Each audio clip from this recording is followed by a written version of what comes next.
We're back with another episode of Photoshop CC, the complete guide. And we're in week 3. In week 3, you can see our subjects here. We're about to dive into, with 7 sessions to go, we're heading into Smart Objects. Smart Objects is one of my favorite features in Photoshop. There are certain other areas I'll say that about, like blending modes and a few other things, but really it is something that fundamentally changed the way I thought about Photoshop. And the difference in mindset before Adobe added Smart Objects and after was dramatic. And so we're going to take a look at what are they, what do they help us with, and when do they get in our way as well. But we're going to jump into Photoshop so we can spend as much time as possible there, and we're going to look at Smart Objects.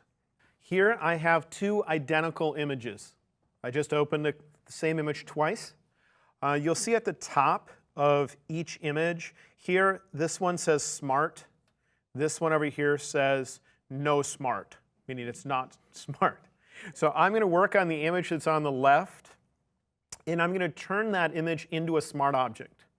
Now, let me get my layers visible here so you can see what's going on.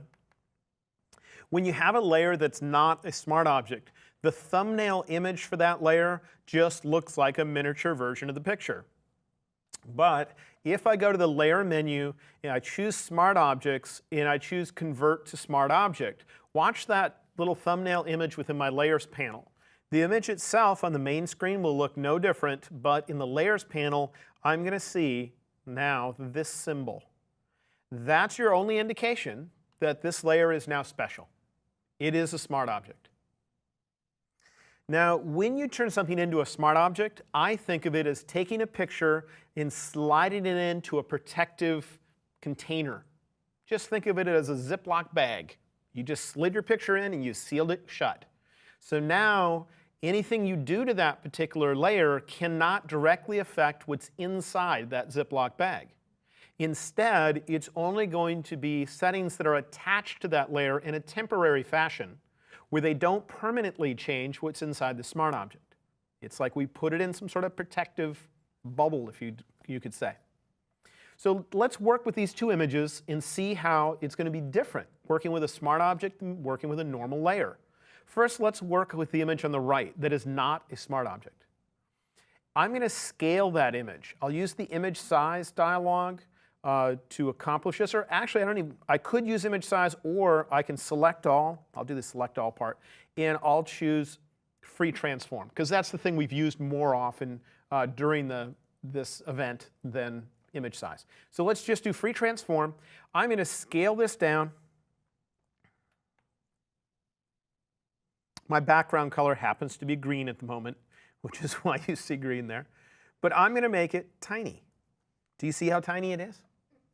And then I'm going to press Return or Enter to say I'm done.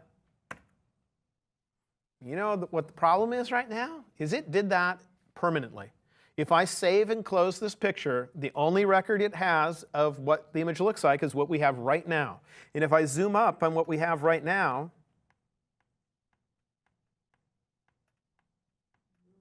that's all it is. That's all the information we have for where we used to have that full picture. It does not remember the rest of the image if I save and close the picture. Right now, I could always choose Undo, and it would bring it back. But if I save and close, then that undo is cleared out, and I can't get to it. So now let's take that image and scale it back up to make it bigger again. So I'll type Command-T, and I'll scale this up.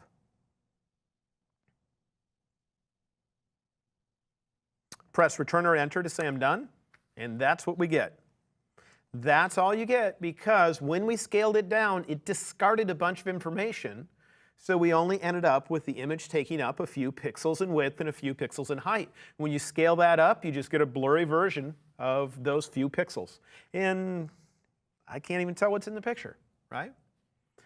Well, let's work with the image on the left instead. And I'll save you by, I'll reset my background color so it's not green this time. And I'm going to type Command-T to transform, just like we did with the other one. I'm going to grab this. I'm going to bring it down, make it just about as small. I'll try to even go smaller if I can. Press Return or Enter to say I'm done. Now that did not at all affect the original contents that was turned into a smart object. That smart object still contains a pristine version of whatever the layer looked like at the moment I turned it into a smart object. And it will always maintain that pristine version, regardless of what I do to this layer. And so if I zoom up to it, it's not going to look different than the other one. You see how few pixels it looks like it's made out of? But if I decide to scale it up again later, I type Command T, grab that corner, pull it back up. And you can see that it still has all the information in it, so that when I transform it to make it smaller and larger again, all it's doing is adding a setting to that layer that says we have the full contents of the original smart object, and we just attach to it a percentage that says scale down to 2% of its original size. When we scaled it back up, it just changed that number from 2% to something else. And in fact, we can see it. If I type Command T, there'll be a number up here. 103, I scaled it up a little larger than the original when I brought it back up. But right here, if I just type in 100 and 100, it'll be exactly the original size. And that's all it did, is it attached those two numbers to the layer. So it was thinking that when you display this image, take all that original content, scale it down to that size when you display it, but it still contains the full original. It's kind of weird. But this would have been a much more useful thing to do back when I was creating the image we made with layers. If you remember, we had a bunch of black and white photographs of dirty icebergs. They had volcanic dust on them and stuff. We put them in a document, and I took one of them and made it show up inside some text and all that. Well, when I did that, I ended up scaling those images down, each one individually, and when I was done, it didn't take up the full width of the document. So I decided to scale it back up to fit. Well, anytime you scale up and you're not using a smart object, it's getting softer and softer as you do. If you're using a smart object, it's always calculating that scaling based on the original size of the picture, whatever size it was at the moment you turned it into a smart object. Let's look at a few other things that would be better using a smart object. I'll start with the image on the right. I'm just going to change it so we're not working on the background layer. I'll double click and call it anything. Not smart.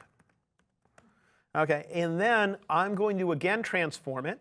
This time I'm going to type Command T, and I'm going to make it smaller, and I'll rotate like that.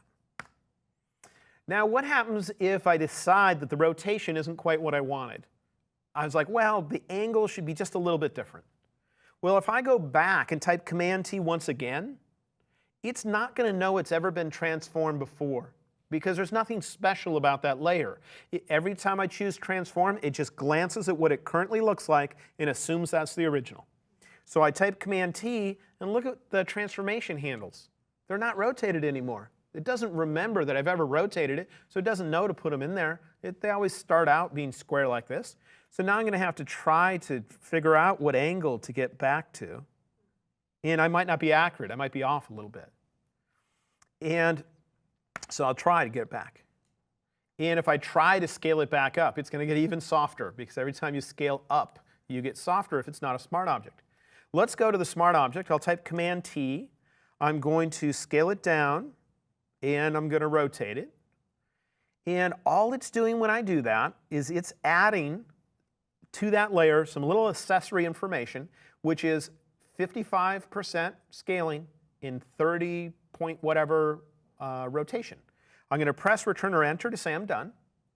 And now I decide, well, I'd like to use a different rotation. So I type Command T again, and it acts like I never left the transformation. You see how it's still rotated in there? And if I look at the top of my screen, those numbers are there. I can just select this number and type 0 to say take out the rotation. Just like I could take these numbers and say 100, 100, and get it back to its original size. And that's because when you make a change to a smart object, it will limit you in what changes you can make, so that they're only ones that can easily be undone or changed afterwards. Nothing permanent can be done to that smart object. All right? So let's try some other things. I'll take the non-smart one, and just so it doesn't look so bad, I'm going to revert it to get back to what it would usually look like. I'm just going to change the name of the background because there's a lot of limitations on the background layer that I don't want to deal with, so I'll double click on that. And let's apply a filter. Let's say I would like to blur this image with Gaussian blur. So I'll blur it, and I'll bring it up quite a distance. I'll click OK. I'll put it at 180 so I can remember the number. Click OK. And if I save and close the image, we permanently have that. There's no way to get back. And I'd have to find a copy of the original image if I still own one or have one to be able to get it back. If you save and close, then there's no record of what this used to look like. Do the same thing to the image on the left. Go to Gaussian blur. I think I used 180 before. I'll use the same setting. You see the two images look identical, right? But look at how the blurring was applied. If I go to the image on the right, the one that's not a smart object, and I look at my layers panel, there's no clue about what I've done to the image or any kind of options I have down here to deal with. I go to my smart object, though, and look at what we got. That blurring has been applied as what's known as a smart filter. A smart filter is a kind of temporary thing attached to the layer that I could easily throw away to get back to the original image. I can easily change the settings that are being used, all sorts of things that I can do. So let's take a look at what's possible. There's an eyeball icon next to the word Gaussian blur. If I turn it off, you see what the image looks like without the blur. Turn it back on and it reapplies the filter. If I double click on the word Gaussian blur, it brings me right back into Gaussian blur. And if I decided that 180 was too much, I could lower it. It's as if I never left the dialog box in the first place. I never left the filter. I can just at any time change it. If I try to go to the image on the right and change it, I go to Gaussian blur, and I'll say I only wanted a Gaussian blur of 3.6, and it has no idea if this image has been blurred before or not. So all it can do is add more blur. It can't reduce what's already there because it has no record of the first blurring happening. It thinks that is my original picture because there's nothing smart done about it. So it's a little different when we have a smart object because whatever we do to that layer becomes an accessory to the layer that can be thrown away or modified at any time. It's not permanently changing the original that was there. So I can apply more than one filter to this. If I go back to the filter menu, I could apply 5, 6, 7, 8, 10 filters. It doesn't matter. They're all just going to kind of stack up in that list of filters.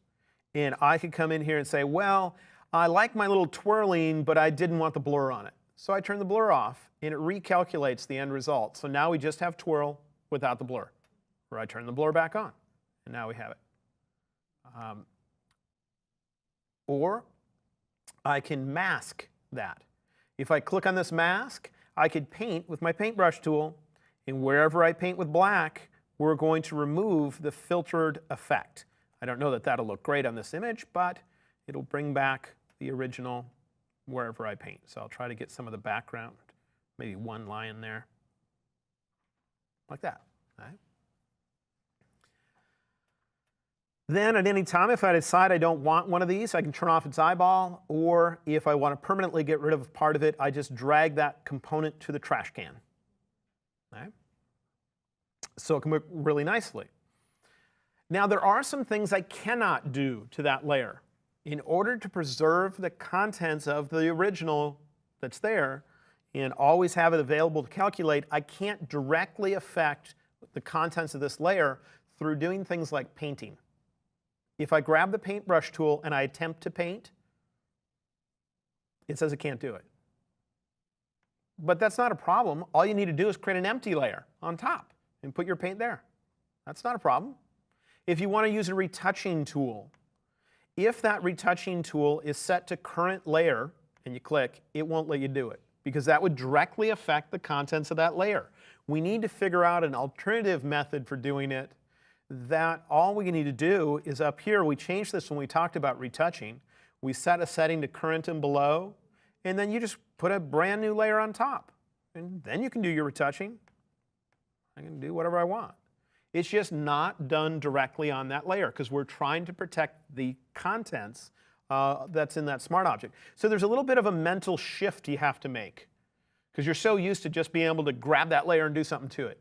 You need to put whatever you want to do on a separate layer or limit yourself to features that can be attached to the layer in a special way, like a smart filter. So if I attempt to come up here and adjust that layer, you can in the newest version of Photoshop. If you have an older version of Photoshop, these will all be grayed out. But they decided that they would make these available, but when I apply them, watch what happens.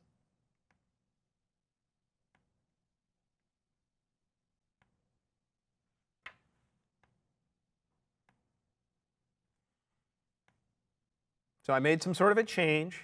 I click OK, and it shows up along with those filters. All right? It's thought of as being a filter, as if it was found under the filter menu. They needed to just figure out how could we somehow implement this, and they happen to do it in a semi-weird way. That means that now we can apply our adjustments in multiple ways. We have 3 ways to apply an adjustment. A direct adjustment. A direct adjustment is when you're not working with smart objects, like the image on the right. You can usually go to Image, Adjustments, and choose something. In this case, I made it black and white, but it's permanent. Save and close that image, and there's no way to get it back. Go over here to the smart object and do the same thing. Choose black and white. We can make it black and white, but it's not permanent. It's in this list. And this mask will affect it. It'll affect all of those that are there. I can shift click on that, turn it off, but you can see we can get it black and white. Not permanent at all. Because it's in this list, it's just an accessory to the layer. I could turn off the eyeball, we go back to color. I could click on that and drag it to the trash, and it would be not showing up at all. That's if it's a smart object. Okay? Smart objects are special. They protect the original content of that layer. So enough of looking at these 2 images because they're not the most exciting. Let's then look at a special kind of smart object. I hope we'll be able to do this. I had one issue earlier here that we'll see if it'll work. I'm going to open a RAW file. Do you know how when you double click on a RAW file, it sends you into Camera Raw? That's how it works. We talked about it in the 2nd session of this seminar. And in Camera Raw, you have a button in the lower right called Open Image. And if you open that, you're going to open a dumb image. A non-smart object is what you're going to end up with.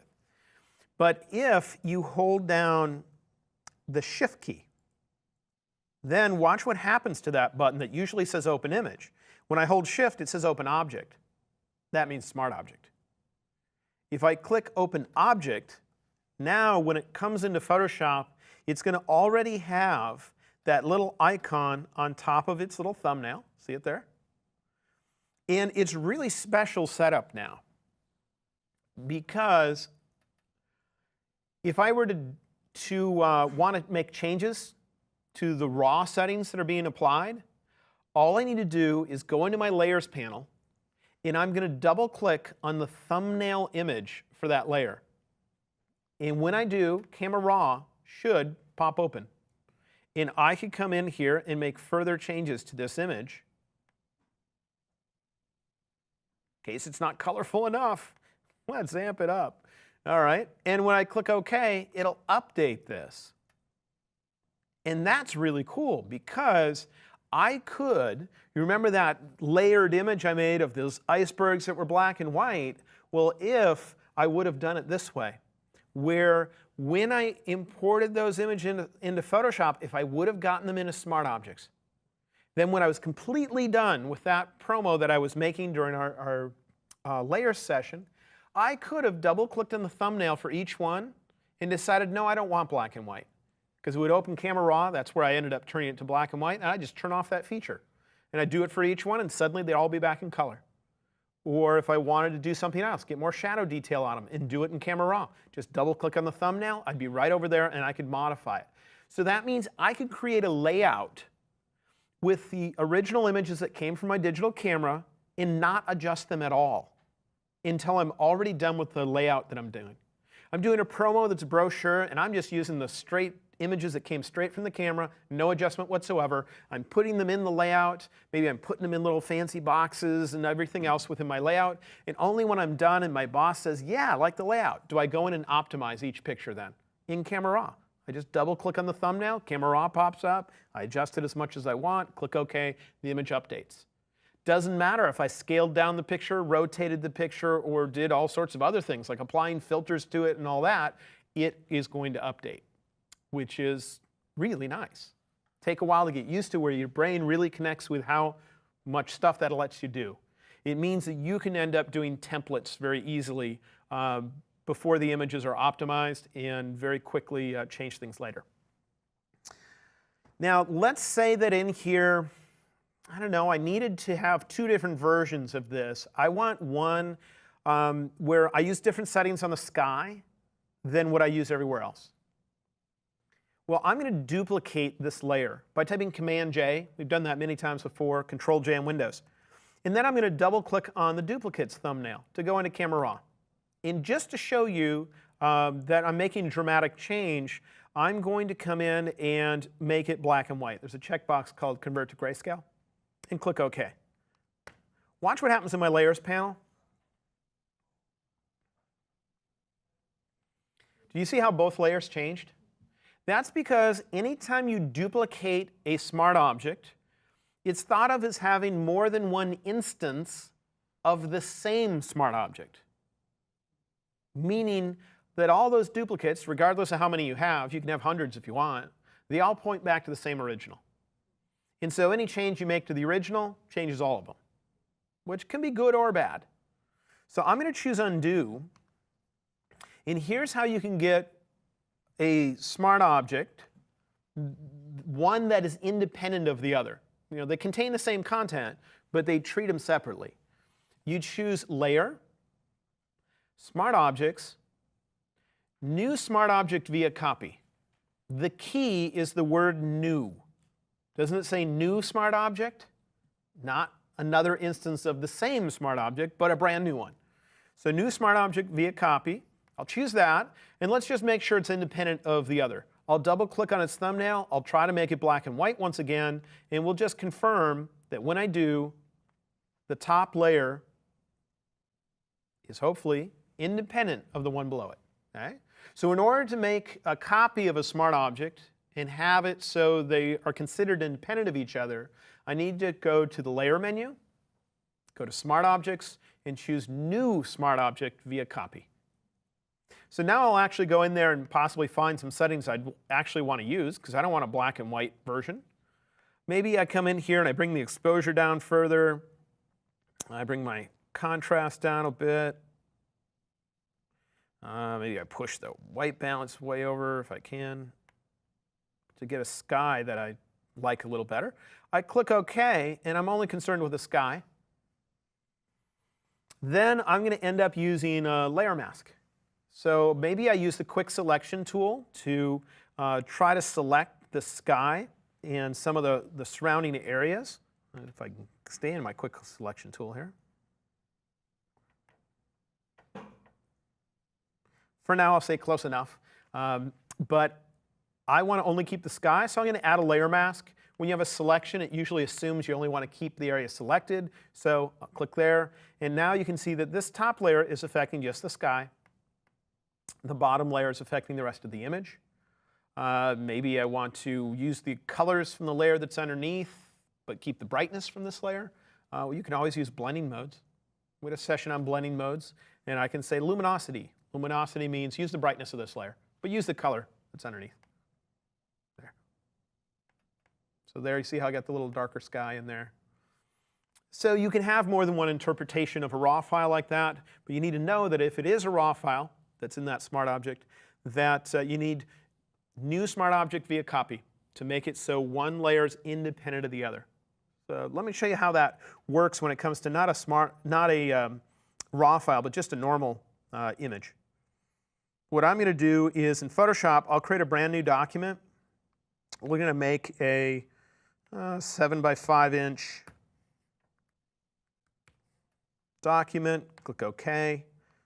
And then I'm going to go put something in here. Now, if I go to Bridge, and instead of just opening a file by double-clicking on it to get it open, instead, I'm going to drag and drop it. Here I have a little logo my wife uses on her business card, and I'm going to take that and drag it over here. When I let go, it automatically puts the little transformation handles on it, just in case I want to resize it, and I'll scale it down and press return. Now, notice that it's a smart object. When you drag and drop from Bridge to Photoshop, it automatically creates a smart object.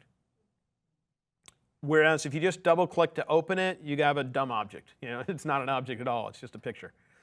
So now let's say I took this and I want to make some sort of frame using a bunch of these, just because I can. If I'm in the Move tool in Photoshop, I don't think we've mentioned this much, but you can hold down the Option key, Alt and Windows, and if you drag, you move a copy. Okay? So I'll hold down the Option key again and drag to move a copy. And whenever they're evenly spaced, it'll bring up a little smart guide and kind of snap to it. So it's relatively easy for me to get a bunch of these laid out. Or I could select all those layers now and just move all of them as a copy. Okay, so I'm getting a bunch. Now why don't we select all those layers. Just going to hold Shift to get the bottom layer. And I'm going to drag them down while I hold Option, use a copy. And then I'm going to grab one of these end ones. I don't know if you remember, there was a way when we talked about layers where we can have it automatically select the layer that's right underneath our mouse. You probably haven't gone through the homework yet, though, so you probably don't remember it, guys. But what it is when you're in the Move tool, you can hold down the Command key and click. And if you do, it grabs the topmost layer that has something right there. That's what I just did to get this layer. And I'm going to pull that one down to get a copy. And I'm just going to make like a little border kind of thing going all the way around like this.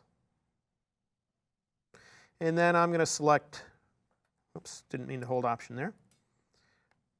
Then I'm going to select these middle three, and I'm going to hold Option and move them over here. There, we got our little border, right? All sorts of things. Now, if you want to edit the contents that was originally put into that smart object, you can get direct access to it, where you could go in and paint on it, retouch on it, do whatever you want. And the way you do that is you go to any one of the layers that is the smart object, and you double-click on it. When you double-click on the thumbnail, it shows you the original contents. It's like it opened up the Ziploc bag to show me what's inside. But when it does, it shows up as a separate document. And so what I want to do in this document is I'm going to make it so her camera lens is a different color. So I'll just go over here and use something like my Shape tool. And I'm just going to draw a brand new circle there. And I hope it ends up being a color. I don't see it a color right now. There we go. And that's all I wanted, right there. She's got a colored lens. So if you look over here, we have layers. I have 2 layers sitting there. There's her original logo. There's the little thing I just created. And now I'm going to close this. I'll just close the tab. And when I do, it will say, hey, do you want to save that? And I'm going to say, yes, I do want to save it. When I click Save, though, it's not saving it on my hard drive. It's saving it back to where it came from. Well, when did this document appear on my screen? Wasn't it when I double-clicked on the thumbnail for a layer and then pop, this came up? So it's saving it right back into that same layer. Not necessarily on my hard drive, into that layer. So when I click Save, look at what just happened to every single instance of that. Can you see it? Because when you duplicate a smart object by typing Command-J or by holding on Option when you drag with the Move tool, you're simply creating another instance of the same smart object. All of these point back to one original. And if you change that original, it updates all of them. The only way I could get one to be independent, let's say I grab this one right here, and I want it to be independent, is to choose Layer, Smart Objects, New Smart Object via Copy. That means not a duplicate of an existing smart object, but a brand spanking new one. So if I choose New Smart Object via copy, and then I'll move that down, let's try to edit that one. I'll double click on its thumbnail image, and I'll just turn off the little cover on the lens, and I'll close it. It asks me if I want to save it. I say yes. And now you see that just that one changed? That's because it's independent of the others. Now if I duplicate them multiple times, we're going to have more than one instance of that smart object. But you can have ones that are independent that happen to contain the same content, but to do so, you have to choose Layer, Smart Objects, New Smart Object via copy. Okay? Thumbnail, does the thumbnail indicate that that's a copied smart object? No, the thumbnail doesn't give you any indication. You just got to know. You just got to know. Yep. Just got to know. So then you can simplify things and make things as complicated as you want as well. I'm going to take all of these that I currently have that we've made here, and it's weird, but you can nest one smart object inside of another. I've just selected all those layers. I have everything selected except for that white background, and I'm going to say Layer, Smart Objects, Convert to Smart Object. That's how you create a smart object to begin with if you don't already have one in here. And when I choose that, it's going to take all those layers in my Layers panel, and it's going to make it look as if I merged them together into one. You see that? It looks like it's all merged into one. What I just did is I put it in a bigger Ziploc bag. All those layers, just whoop, put it in another Ziploc. So there's little bitty Ziplocs inside of a big Ziploc, you know? You can do that. As many layers as you want going in there. So now let's say I come in here and I transform this. I choose Edit, Transform. I'll choose something called Distort. When I choose Distort, I can grab each corner separately, move things like this. Why? I don't know, but just to make it look like it's going off into space. That kind of stuff. I can come in here then and grab a filter. Let's say, or not a filter, let's add an effect. Let's add a drop shadow.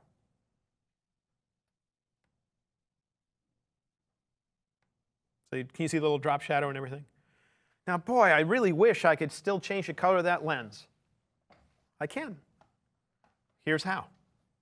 In order to see the original contents of a smart object, you always double-click on the thumbnail within your Layers panel. And anytime you do that, it appears as a separate document.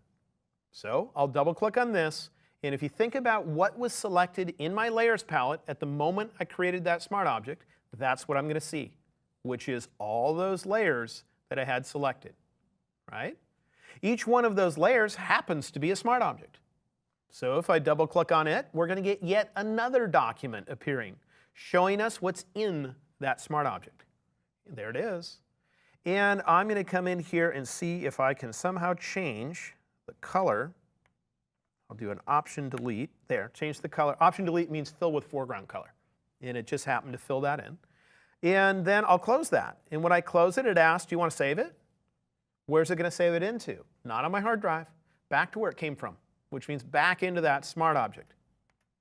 Then I see all these. I'm going to close it, and it's going to say, do you want to save that? I say yes. Where's it going to save it? Back to where it came from, into that smart object, and look, we can have that. That fundamentally changes the way Photoshop works. But it takes a while for your brain to wrap around every little corner of what that does for you.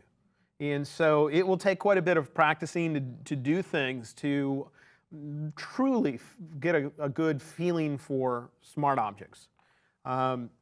Now I can save this in Photoshop file format or TIFF. And when I reopen it, it'll be the same way. It'll still be a smart object and all that. And I find it to be a really nice way to work. There are other features related to it. Let's see what other files I have here to play with. Let's see what we can come up with.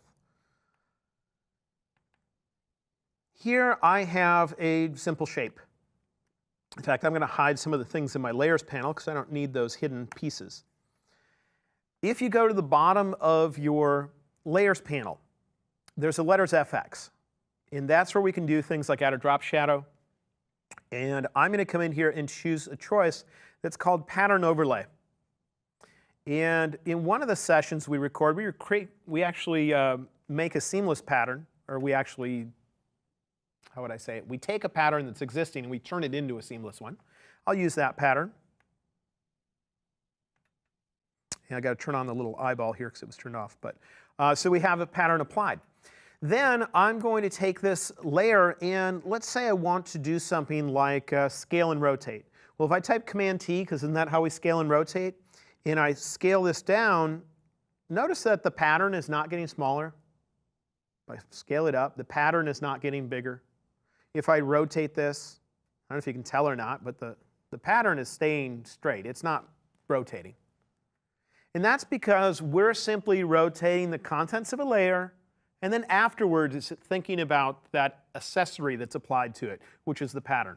It's because it's an accessory to the layer. It's sitting right here. And so whatever I changed on this, it makes that change, and then it applies this.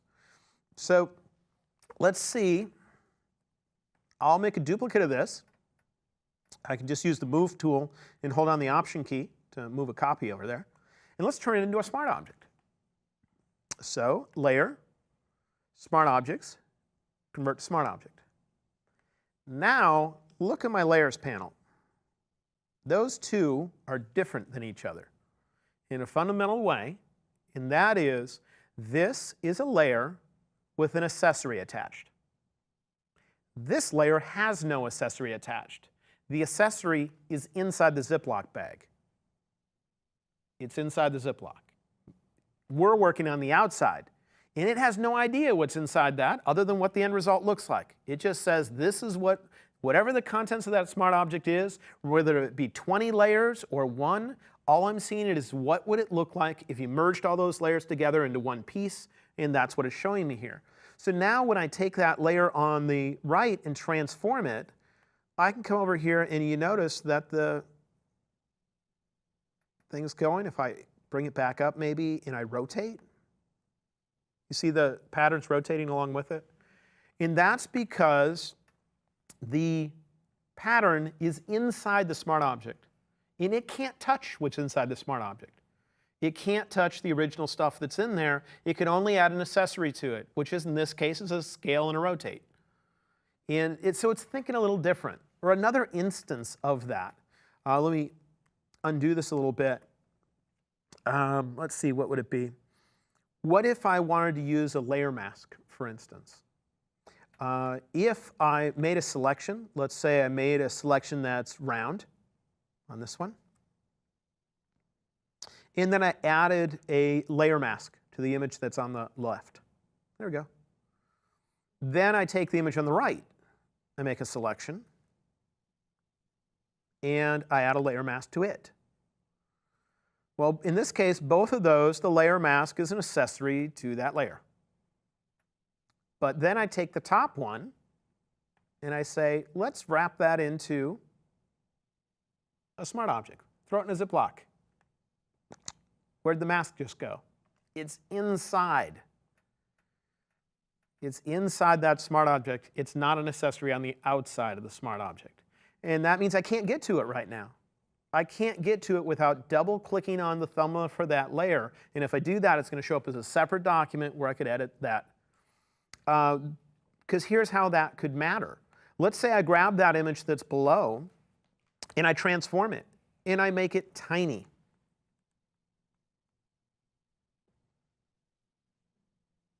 Is that small enough? Okay, can you see how tiny it is? It's that big. Well, how big is its layer mask then? Its layer mask is that big too. So if I scale it back up, what's going to happen to its layer mask? Well, let's find out. Command T.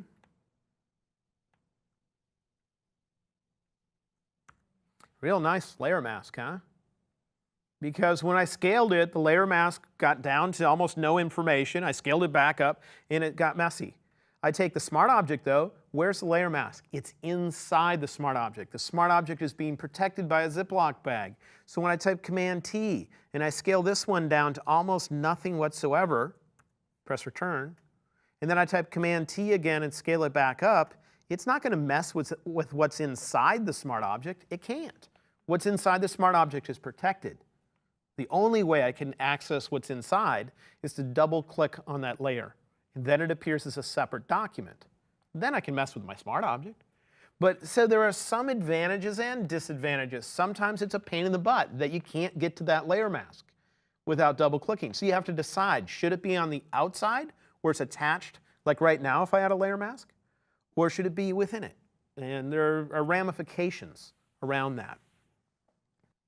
You can also, and I don't have a great example here, but you can also take Adobe Illustrator files.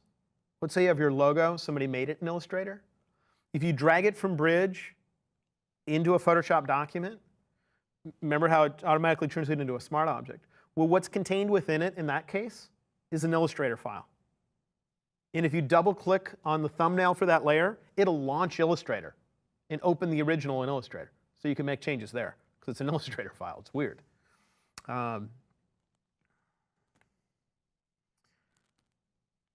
Well, here's an interesting one. I think I did this with smart objects. Yeah. I think I used this on a previous video where we talked about layer masks, where I got these to interlace one inside the other. Well, I actually used smart objects when I did this. What I did is I created one shape. And this shape has some accessories attached. I'll turn off that. There it is. This was made with the shape tool. You can make a circle and then take away from the circle and then add and all sorts of things to make this. But I made this, turned it into a smart object, and then I duplicated the smart object and I rotated it. Then I duplicated the smart object and I rotated it. Duplicated the smart object and rotated it. The same way that I end up creating a gear when we talk about tools. I was just more careful with the angles that I used to do so. And I got all these stacked. Turn my effects back on. Well, I'm going to double click on this smart object. There it is. And I'm going to modify it.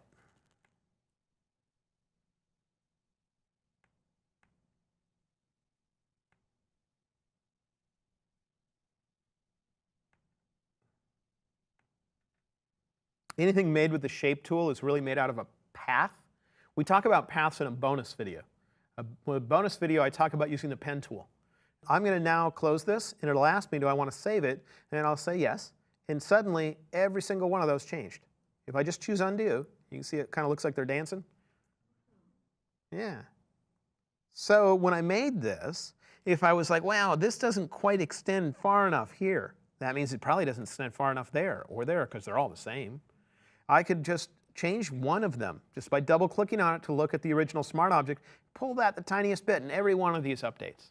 And so that's what made this a little more interesting to me, to be able to get it so this looks like it's close to looping around and that looks like it's close to it.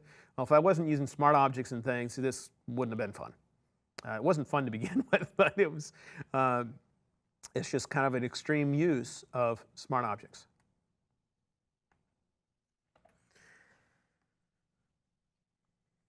Then there are a bunch of different things we can do. Do you remember when I talked about scaling and rotating and how it wasn't permanent? How I could go back and scale it and rotate it more, or I can just type zeros in, or 100% in for the width and height in percentages, and it went back to the original size. Well, there's a whole bunch more you can do with that. Here I'm only going to hint at it because we have a separate session that is about bending, liquefying, and warping images. So I'm not going to describe in too much detail how I'm going to bend a picture around that mug, but I want to show you how when I'm done, Smart Objects makes it a lot better. So I'm going to come over here and go to Bridge, and I'm going to find a raw file to use. I'm just going to grab this one. I don't care which one it is. It's just a placeholder. I'll drag any raw file over. I'll click OK. OK, there it is. And I'm going to get this small. So it's about the size of a picture you might print on that mug. Right over there. Then I want to bend it around the mug. And that's the part where I'm not going to give you a lot of detail as to how, because we're going to do that in a separate session. For now, you can just get a hint at it. Right? I'm going to choose Edit, Transform, and that thing we'll learn more about in a different session. And then I'm going to mess with these things to be able to get this to look as if it might bend around this mug. And I'm not going to spend enough time to make it look perfectionate because we'll have that time in that other session. But for now, I'm going to actually say that's good enough. It's nowhere near truly good enough, but in our other session, I'll show you how to get better at it. I'll press Return or Enter. Then I want it to look as if it's printed on the mug. I wonder if there's a feature in my Layers panel that acts like ink, that will print one layer on top of another as if we're using ink. Maybe it's this menu at the top of the Layers panel, and there was a choice in there called Multiply, which acts just like ink. So now it looks as if that's printed on the mug. I might need to brighten the original photo, though, to make it so I like it. But we have that. I've done all this. I've messed with the image. Remember, the contents of the original Smart Object is a raw file. I dragged a raw file over. That means if I double-click on it, it'll bring up Camera Raw. And if I wanted to, I could make the highlights brighter, maybe the whites brighter. Click OK. And it'll update. And it remembers the warping. It remembers that it's in multiply mode and all that. Isn't that cool? But now I forget where the original raw file is. And somebody wants to use that raw file for a project. Well, I could go here and try to undo this stuff by coming in and choosing warp. And I could, here it's set to custom, I could set it to none. That would make it straight. Press return. Then I could go to free transform. And there I would see the percentages. I could type in 100 to get it back to original size. I could try to go through all that kind of stuff, but I don't want to. In fact, let me choose undo to keep it warped. Somehow, I want to get that raw file. Well, check this out.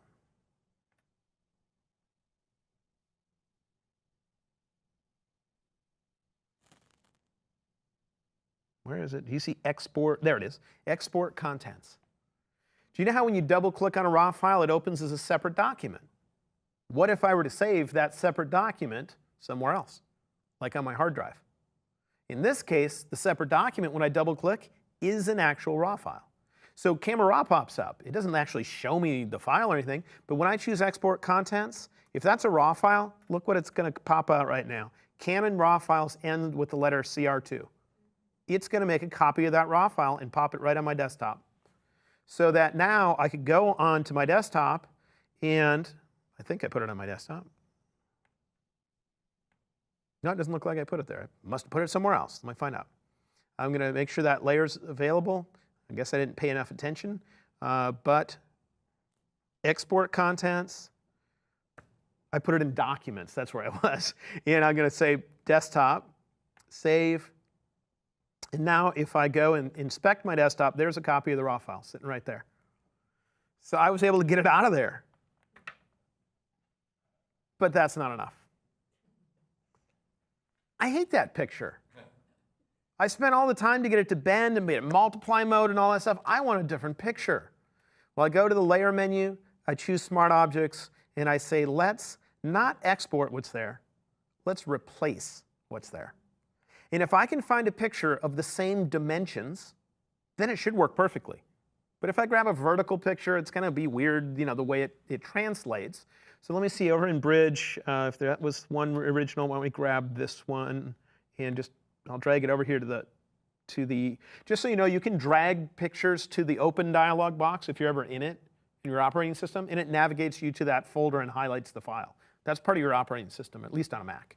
So I just found that there. I'm going to hit place, and it will just replace, since it's a raw file, Camera Raw comes up. The file wasn't the same size. What happened is I changed cameras from a Canon to a Sony, and my Sony camera is 44 megapixels. My Canon camera was a lot less. And so this is a bigger file, so it got too big. I could scale it down or be careful, but what I think I'll do is simply find another file that's the same size. I'll just find one of the same era as far as the replace contents, go back to bridge. Where's an old file? That's old, but it's horizontal.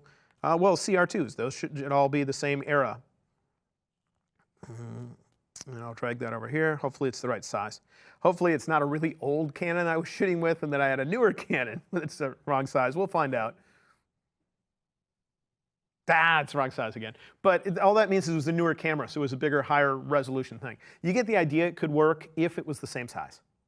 If it's not the same size, I'd have to make adjustments. But that's really cool because that means I can, I can make templates that use placeholder images. And then only when I'm done with the template, I know I like it, decide what pictures to use. So that's pretty crazy. Okay. Close that. Close that one. Yes?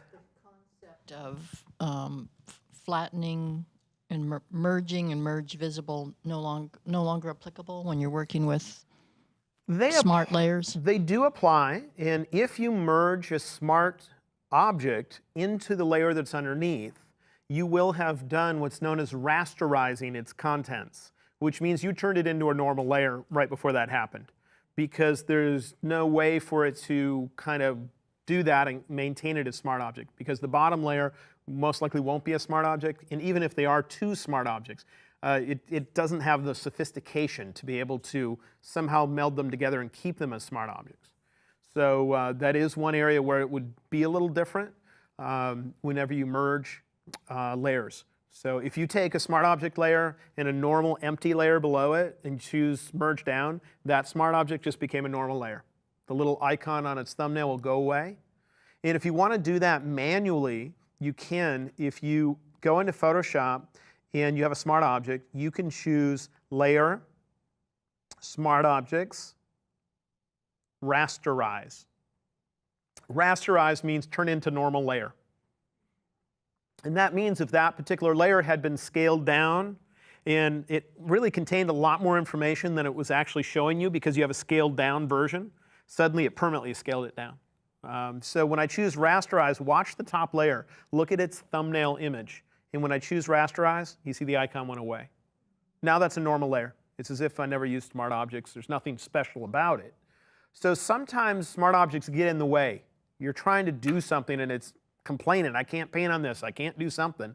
And you're like, well, screw it. I don't need the advantage of that smart object anymore. I got it to the size I want, the rotation I want. Everything's perfect. I just want to paint on it. So you're like, fine, I'll rasterize it. And now you've done that. So it is a little different with that. Again, the things that you can't do on it. The one painting was one, and you can't directly change its contents using painting or retouching tools. And if you apply adjustments, they must either be adjustment layers or they're just going to show up as accessories to that layer, just like filters would. So it will be a little different.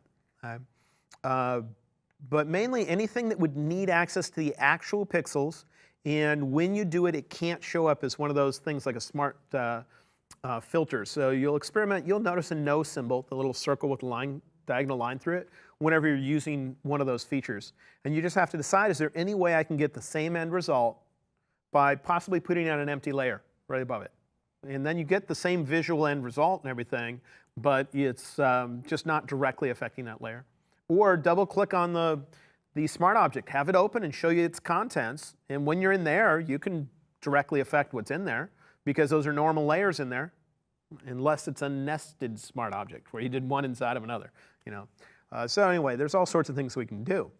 Now let's try one more thing. And this is also another example when I can't give you the images here because I don't have the rights to give them to you. But I used to write a book called Up to Speed. And what the Up to Speed book did is it would only cover the new features when a new version of Photoshop came out. Therefore, if you already knew Photoshop, you just want the up-to-speed book. It brings you up to speed on the new version. Well, now the problem is they update Photoshop way too often, and so the book would be out of date too quick, and so it just doesn't make sense to write it anymore. But I came up with this logo here for up to speed, and down here would usually be the chapter number and the name of the chapter. And so this is a 2-page spread that might be used within it. And I want to use the same logo that's on the right on all my 2-page spreads so that it's consistent.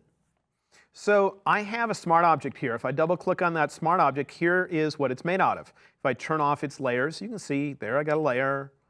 Here I got a little bar. There I got a little blurry text. There I got my logo. Here I got this. This was made ages ago, and it could have been made better in that this should have been a smart object so I could change the blur setting later, but it wasn't. This looks like it's even another smart object. I'll double click on it. Okay, it's making little flames in a bar. Okay. I'll close that. So anyway, this is the piece I want to use in multiple documents. I'll close that. So I'm going to see if I can somehow accomplish that. I'm going to choose Layer, Smart Objects, and see if I can try. Do you see this choice here? Convert to linked. Convert to linked. Before I show you convert to linked, let's just start a normal linked, I guess. No, we can do it this way. Convert to linked. So I'm going to choose convert to linked. It's going to ask me where would you like to save the contents of that smart object on your hard drive. Because what I'm telling it to do is I want a smart object that's linked to a file on my hard drive. That literally that's what it contains, is the file on my hard drive. So I'll save this on my desktop. I'll call it black bar. Choose save. And now instead of having the normal smart object icon, it looks like a chain symbol.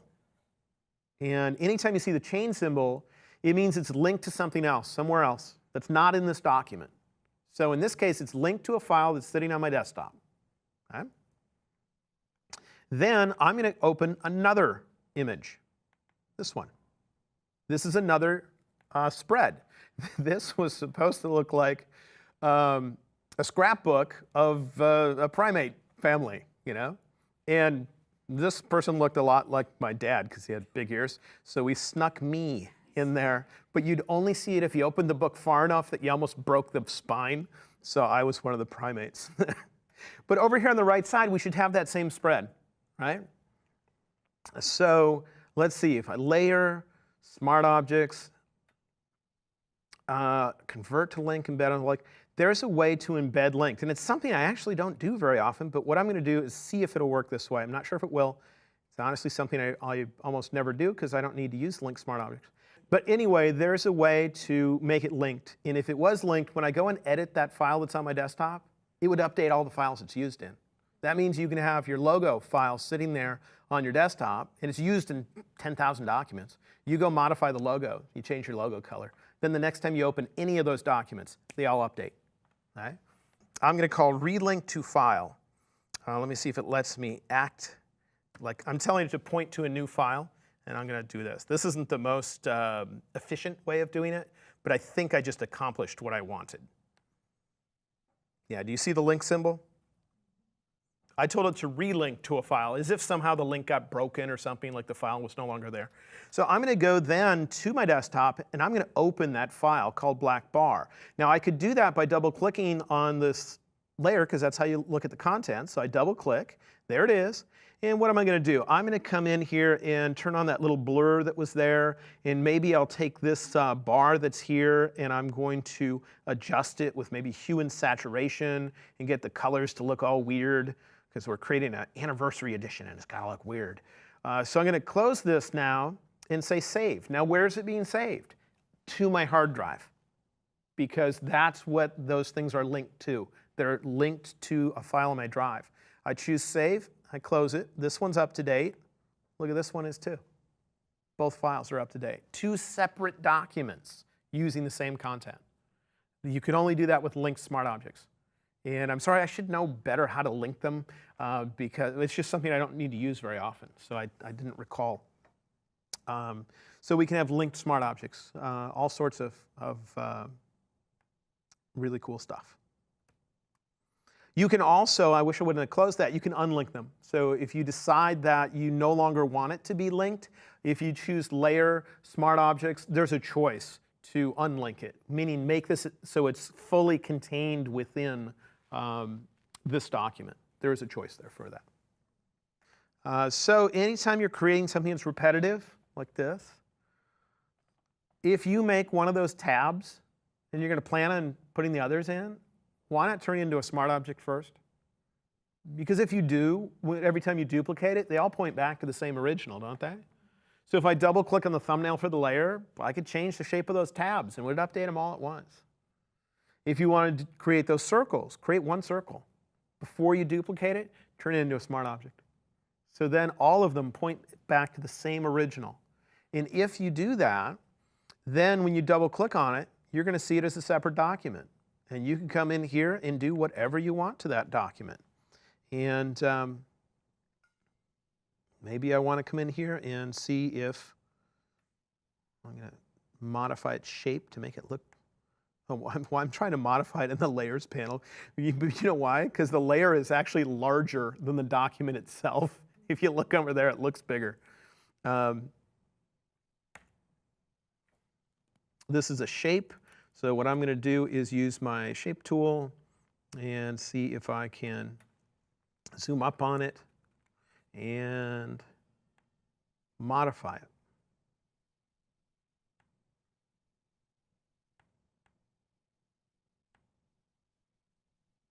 Okay, does it look like it's extended that way? I only look at it extended this way.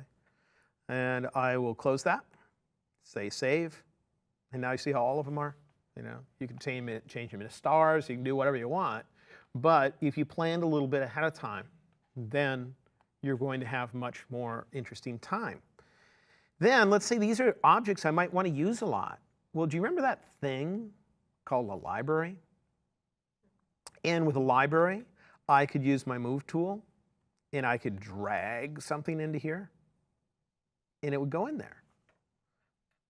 Well, when I dragged it back out and used it in a document, it's linked to that. You remember how when I did smart objects, it was linked to that file that's on my desktop? This is similar. It's linked to what's in the library. And if I were to go to what's in the library and double click on it, what's in the library, I'd see the original. And any change I make here would suddenly update all the documents it's used within. So there's all sorts of things you can do with this. But I don't even need to modify that. So smart objects are kind of groundbreaking feature. It will take you a while to get used to it. At the most basic level, before you end up transforming things to make them smaller, if you're not certain you got it the right size when you're done, kind of thing, hope you have a smart object. Because then it doesn't matter that you scaled it down. Later on, if you scale it back up, and later on, if you rotate it and then rotate it back, and just scale all over the place, you can do it 30 times if you want. Every single time you did it, it's calculating it based on the original, because that's what's in the smart object. It doesn't mean that I can somehow magically scale an image and make it huge. It just means that it's always calculated from the original, whatever it looked like the moment you turned it into a smart object. That's the amount of information it's using when it's doing the scaling. So whenever I'm creating brochures and I have a bunch of images in there and I might want to move them around and scale them, they're all smart objects. So that when I scale them, it's all calculated from the original. Whenever I'm using filters, it's great when I'm using filters because then whenever I come in and use a filter, right up here it says convert for smart filters. That does the exact same thing as this command. They just put it under the filter menu to kind of suggest that you use it and to make it so even if you don't know about smart objects, you might still use them. But it does the exact same thing. So convert for smart filters. In fact, most of the time when I want a smart object, I don't go to the layer menu to do it because look at how much time it takes me. Layer, where's smart? Oh, there it is. And then you get to there. Instead, it's much faster to just go right there, isn't it? Does the exact same thing. So then when I apply my filter to an image,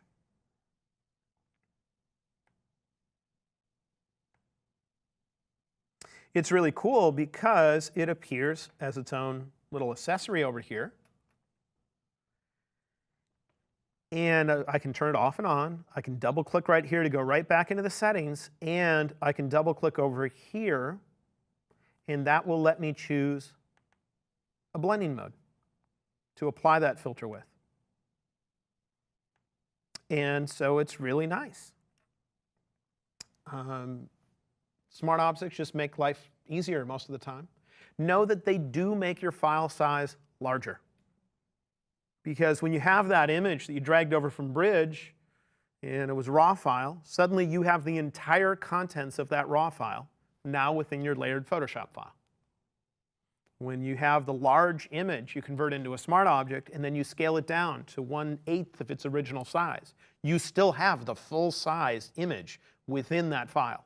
It's inside that smart object. So your file sizes will be much larger when you use smart objects than when you don't. But they're much more versatile. Now, be careful when using smart objects. You might not think about all the consequences. What if somebody asks you for a layered file? Well, if those are all raw smart objects that you used within that layered file, they can get to your original raw files. That means the full-size originals.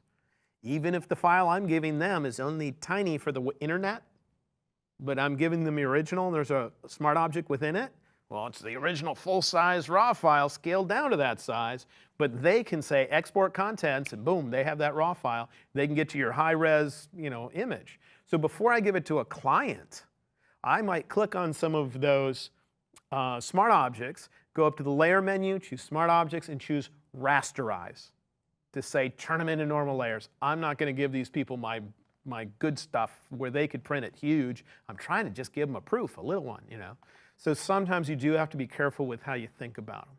Okay? All right. Smart objects, one of my favorite features in Photoshop. They totally changed the way I think about Photoshop, put it on a whole nother layer, another level for me. So tomorrow we're going to talk about what I call shooting for Photoshop. Shooting for Photoshop is where we think about Photoshop when we're out in the field with our camera taking pictures. And if we think about Photoshop when we're out doing that, there's a lot more we can do. A lot of people only think about Photoshop for post-production, where they don't think about it at all when they're out shooting. And we're going to look at all sorts of things. Part of it will be simple things like stitching panoramas or doing what's called HDR. That's where you change your exposure, take the exact same picture, just brighter and brighter and brighter, and then you can combine multiple exposures together to get a wider brightness range in your picture. But we'll also look at a bunch of other really interesting things you probably haven't thought about. But between now and then, why don't you head over to Facebook? Let me know what you thought of this session. Ask the questions that you have in your head percolating. See how other people have been using the same feature, because they'll probably be talking about it there as well. So there's where you get to the Facebook group. If you're not in it already, you do have to ask to become a member because it's a private group. But there's just, I don't remember what the button says, something like ask to join. And all it means is one of our administrators has to come in and approve you. There's no like test or anything. We just hit the approve button. And the reason we do that is so that the comments that you make within the Facebook group are only seen by other people that are part of that group. People just following you in Facebook in general won't see your posts there. Only the people in the group will. Finally, if you want to find me on social media or on the web in general, here are the different places to go to. And this has been another episode of Photoshop CC, the complete guide. Hope to see you next time.